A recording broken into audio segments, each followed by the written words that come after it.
చాలామంది కస్టమర్లు గోల్డ్ కొనాలా వద్దా అనే ఆలోచనలో ఉన్నారు. కానీ సోషల్ మీడియాలో వచ్చే తప్పుడు వార్తల వల్ల గోల్డ్ కొనాలా వద్దా అని చాలా సతమతంగా అయోమయంలో గురవుతున్నారు. గత 10 రోజుల్లో గ్రాఫ్ ఎనాలిసిస్ చేస్తే నవంబర్ 9వ తారీఖు నుంచి నవంబర్ 11వ తారీఖు వరకు బంగారం ధర ఏకంగా తులానికి రూ. 3,900 వరకు ఎగబాకింది.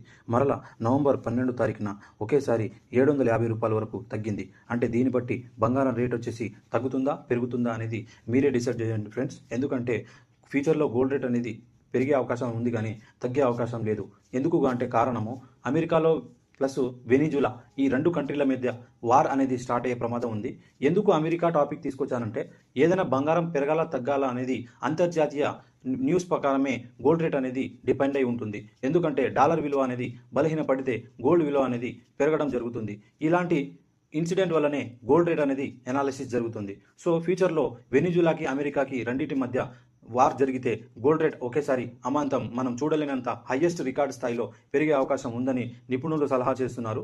దయచేసి తప్పుడు వార్తలు సోషల్ మీడియాలో బాగా 80,000, 90,000, 60,000కి గోల్డ్ రేట్ తగ్గిపోతుందని ఇలాంటి తప్పుడు వార్తలు పట్టించుకోకుండా గోల్డ్ మీద ఇన్వెస్ట్ చేసుకొని ముందుకెళ్లాలని కోరుకుంటూ నేను మీ వినోద్ గోల్డ్. Thank you one and all.